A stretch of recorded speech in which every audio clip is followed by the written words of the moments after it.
Jojowain mo ba ako o totopahin? Bakit ka siya naisip? Bakit? Ano yun? Ano yun? Jojowain. Donalyn boyfriend, na si JM, ay declare out loud, he won. Alam nyo ba na isang taon na palang nanligaw si Jaime de Guzman kay Donalyn Bartolome? Mismong si Jaime ang nagsabi na nanliligaw pa din siya na ma-interview sa isang media con. Aniya siguro ay may mga sablay daw ang panliligaw niya kaya hindi pa din siya sinasagot ngayon pa man ay patuloy pa din siyang maghihintay dahil tingin niya na si Donalyn na ang the one. Finally, nakuha na ni JM de Guzman ang matamis na oo ni Donalyn Bartolome.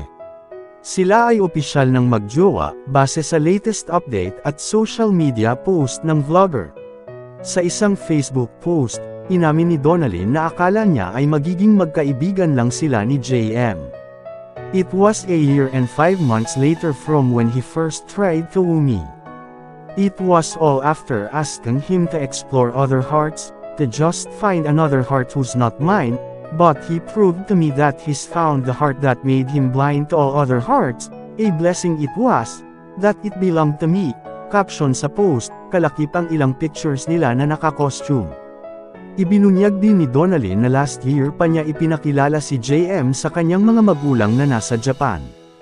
So we flew to the land of the rising sun to ask for my parents' acceptance. That's why it took so long for us to share that on June 22, 2023, pag-amin ng vlogger. Dagdag pa, his determination caused him to persist, until one day I just could no longer resist. Sabi pa niya, si JM ang dahilan kaya naniniwala na siya na may forever. He awakened the love I didn't know I still had to give to someone again ever, and even though I no longer believe in forever, I believe in now, say niya.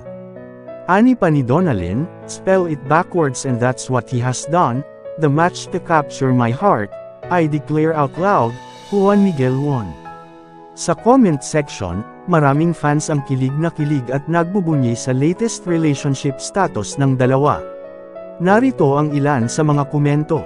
Wow, I'm so kilig, happy face, congrats Donna and JM, rooting for the both of you. Congratulations to both of you, may the Lord guide your relationship and hope to have more years of love.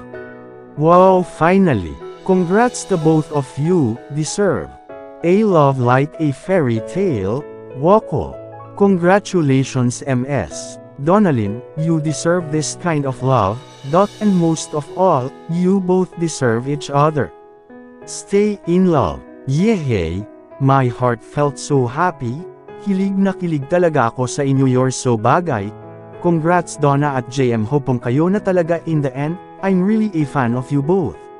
Mr. Kasag pa subscribe for more.